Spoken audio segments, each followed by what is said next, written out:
Começa agora o programa Diálogos URGS, a Universidade em Pauta. Apresentação, jornalista André Grassi.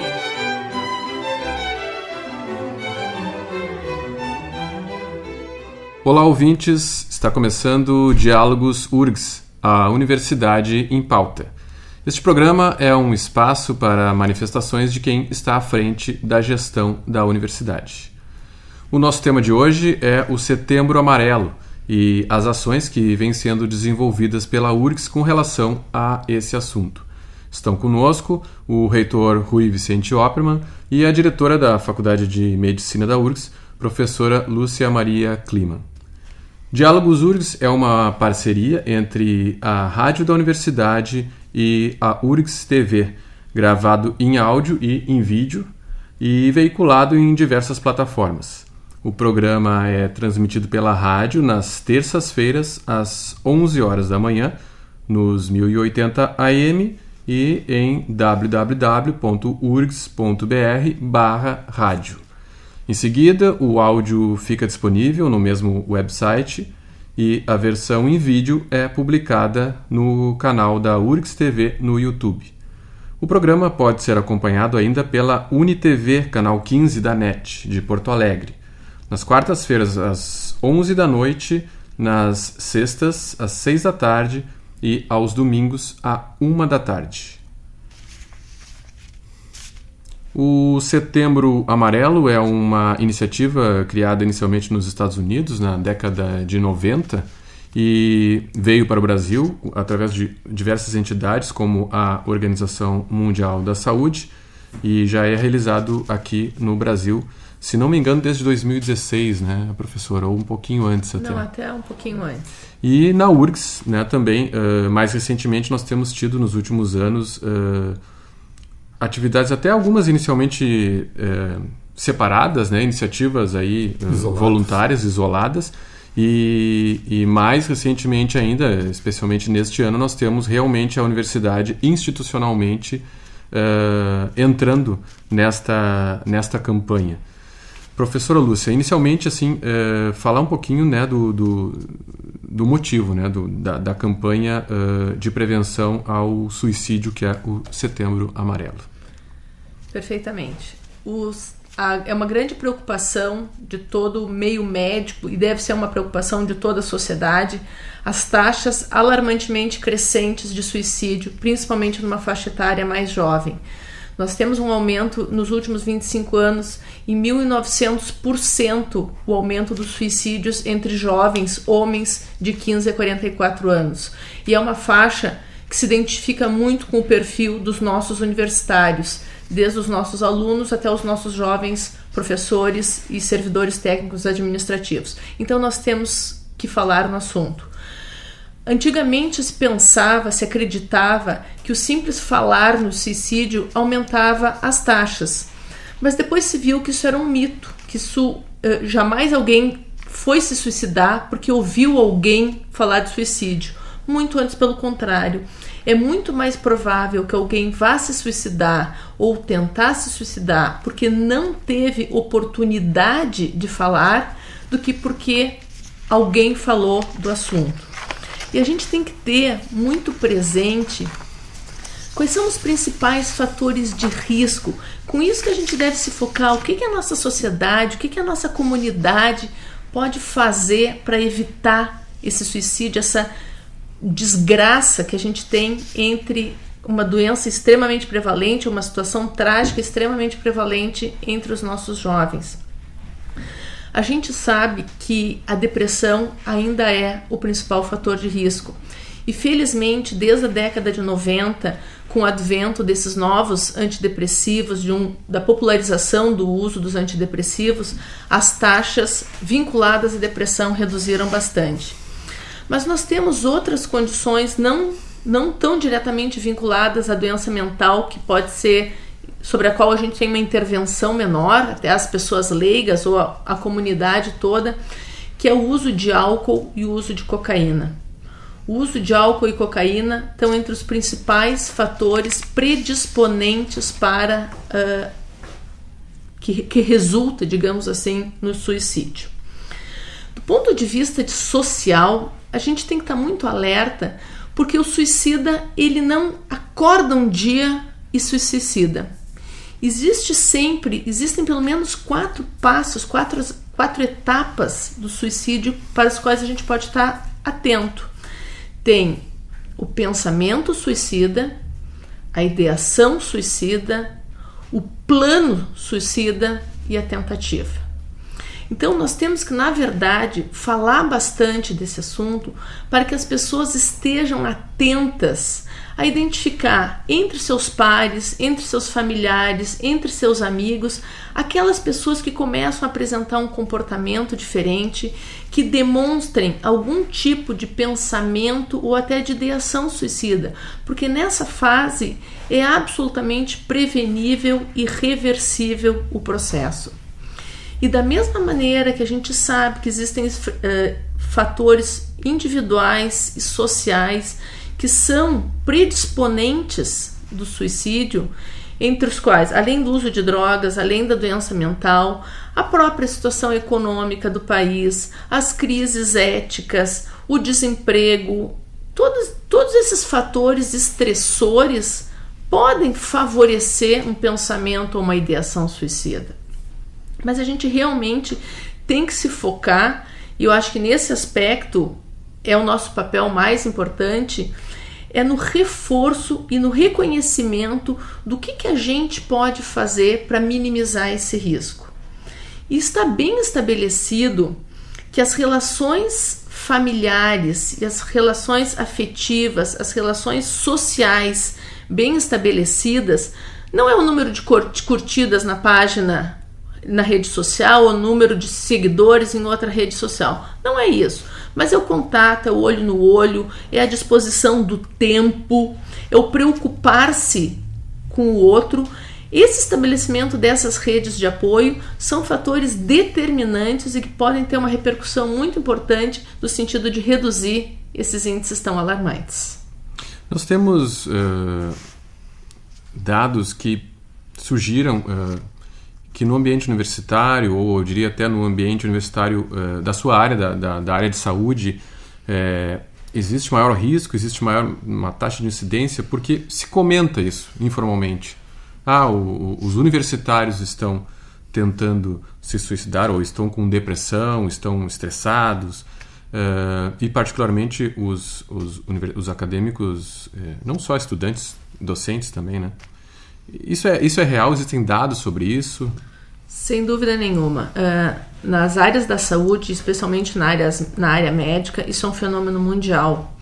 E nós temos entre os médicos e estudantes de medicina e médicos taxas de efetivação de suicídio entre 5 e 10 vezes maior que a população em geral.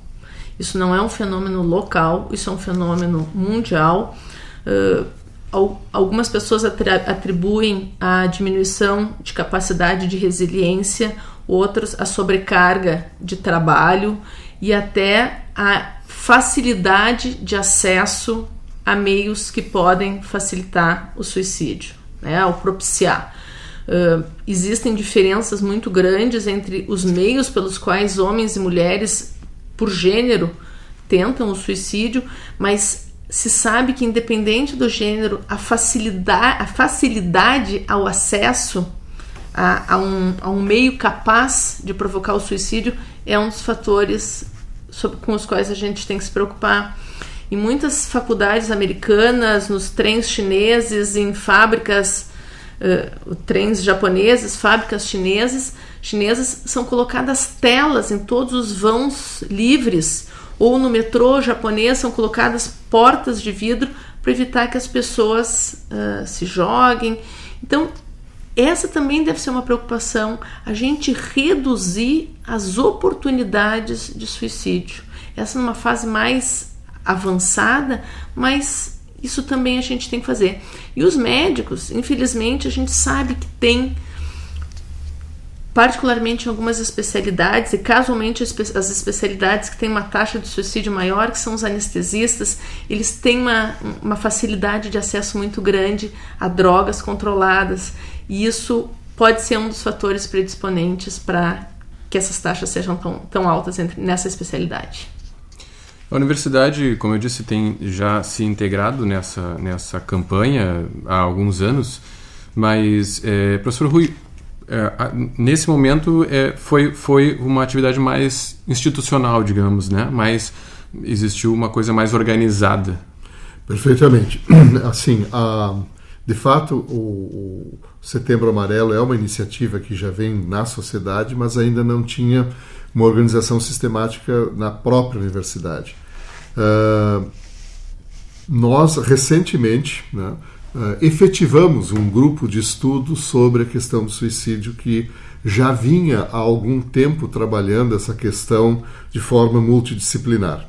Esse grupo era um grupo voluntário e que ainda não estava, vamos dizer assim, formalizado por portaria, mas que, como resultado do seu trabalho, nos procurou na reitoria para termos a oportunidade, eles terem a oportunidade de mostrarem o que eles tinham levantado em termos de situação, principalmente na questão da saúde mental e depressão no meio universitário, o que eles entendiam que seria possível ser feito e como que isso poderia ser feito a partir dessa abordagem multidisciplinar. Nós, de imediato, entendemos a importância desse grupo de trabalho, né? Emitimos uma portaria e, portanto, efetivamos um grupo de trabalho sobre a questão da prevenção do suicídio, né? E nesse grupo nós temos colegas da PRAE, da Pró-Reitoria de Assuntos Estudantis, né?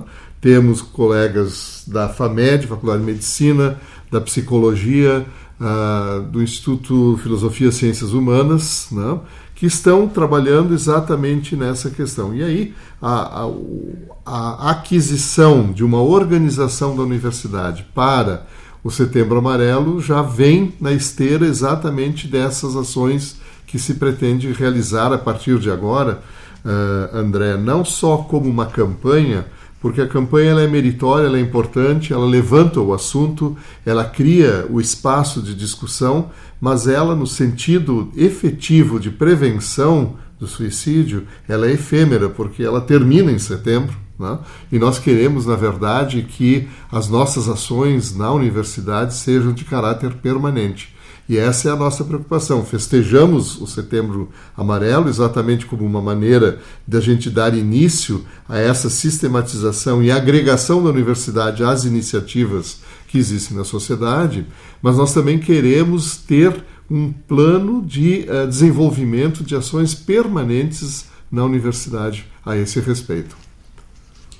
O Setembro Amarelo na universidade teve, ao longo do mês, algumas atividades de forma coordenada. Tivemos uma capacitação para os colegas servidores técnicos, uma conversa, na verdade, e rodas de conversa com os alunos também. Inclusive, no dia 27 ainda teremos mais uma dessas rodas de conversa aí no anexo 1 da saúde, do Campus Saúde, na Ramiro Barcelos. Essas atividades, me parece, professora, que grande parte são isso mesmo, são conversas, né?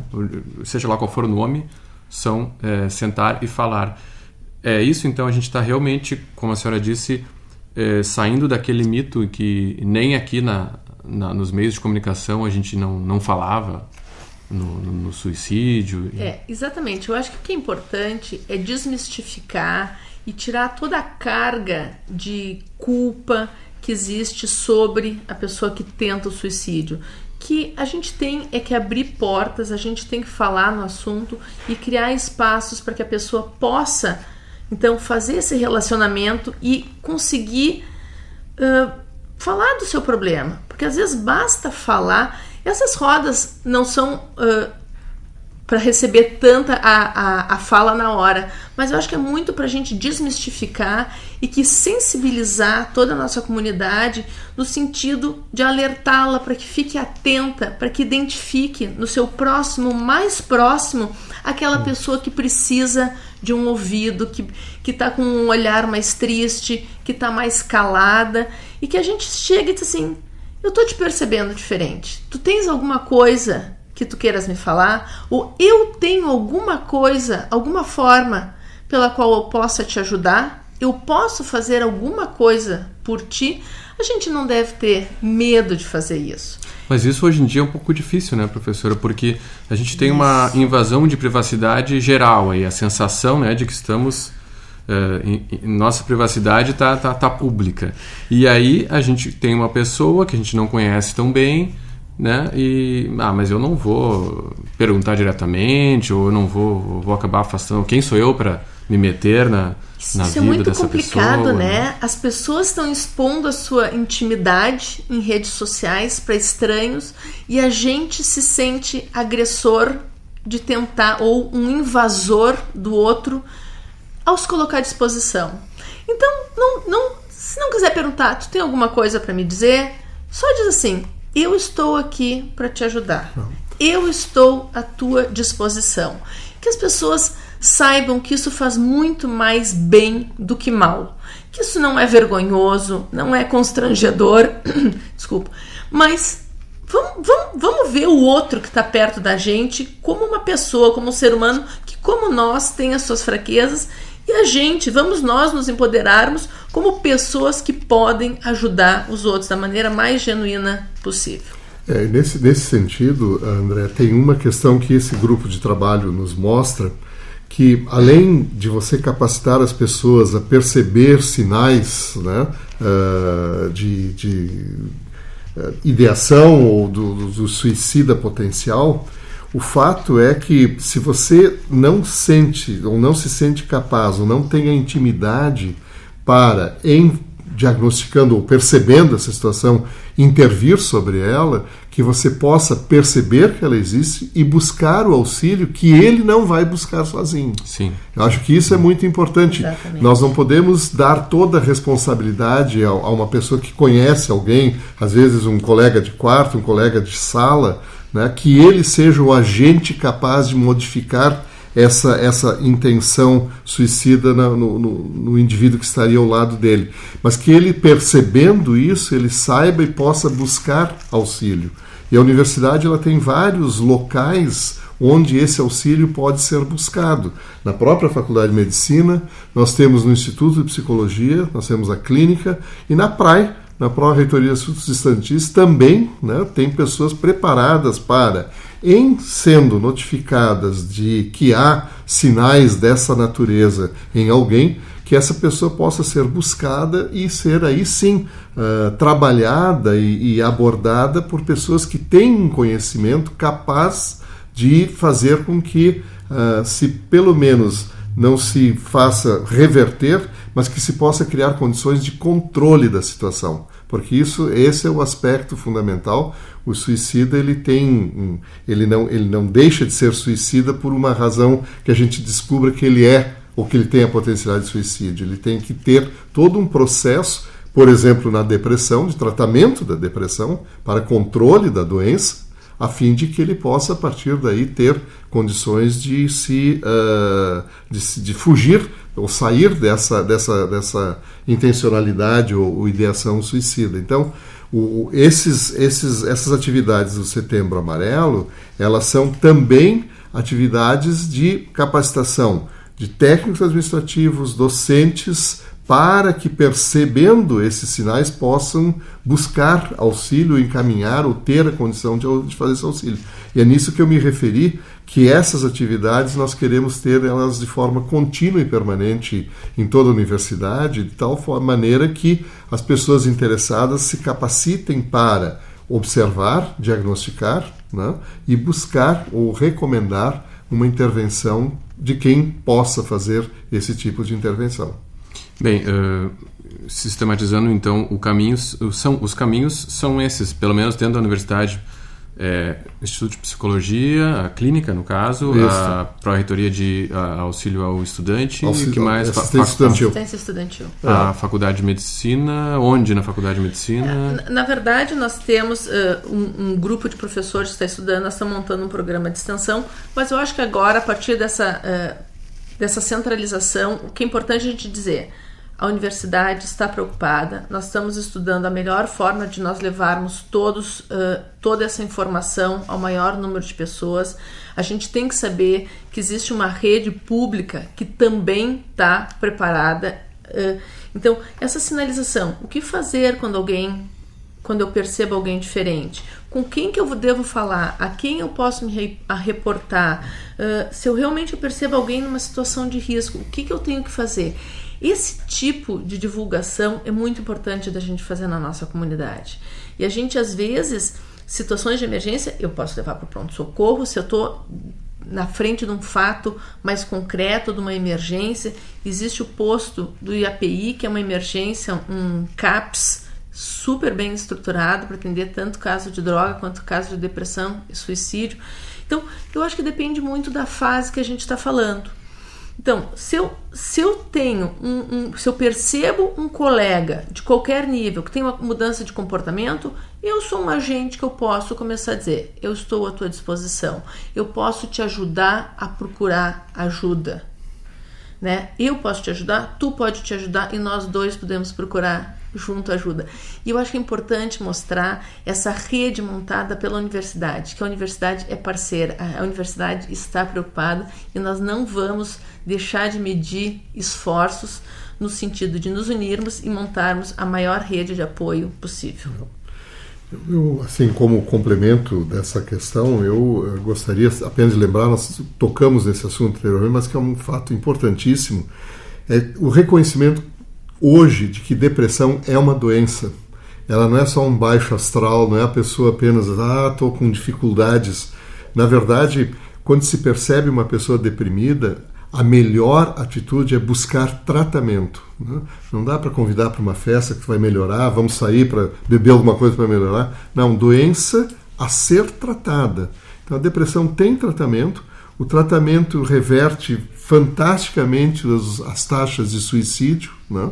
Só que até bem pouco tempo atrás se tratava a depressão, ou se encarava a depressão como um distúrbio mental, né, que poderia ser resolvido com camaradagem, com mudança de ares, com uma nova namorada, o que fosse, né? O fato é que não, a doença tem que ser tratada, existe tratamento. Esse tratamento é um tratamento especializado, né? E uma vez se obtendo o controle da doença, né, nós temos aí uma grande redução do principal fator de risco para o suicídio, que é mesmo essa doença, a depressão. Eu acho que é importante a gente tirar o estigma, né, da depressão. Realmente, assim como o diabético precisa de insulina, o deprimido precisa de certas medicações que vão ajudar na recaptação de serotonina, ou adrenalina, noradrenalina, que são os mediadores químicos envolvidos na depressão. Então, é uma doença orgânica, biológica, que tem tratamento, e o tratamento efetivo dessa doença vai colaborar e muito para a redução dos índices de suicídio. Muito bem, agradeço então a presença do reitor da URGS, Rui Vicente Oppermann, e da diretora da Faculdade de Medicina, Lúcia Maria Kliman. Obrigada. Diálogos URGS é uma parceria entre a Rádio da Universidade e a URGS TV, gravado em áudio e vídeo e veiculado em diversas plataformas. Nós temos um e-mail para críticas, dúvidas, contribuições. O e-mail é dialogos@urgs.br. Aqui pela rádio, este programa teve produção e apresentação de André Grassi. Na técnica, Jefferson Gomes, com supervisão do engenheiro Luiz Esperoto Teixeira. Pela URGS TV, captação de imagens de Felipe Pimentel e Gabriela Scott. Pelos 1080 e pela internet, nós voltamos na próxima terça-feira, às 11 da manhã. Até o próximo programa.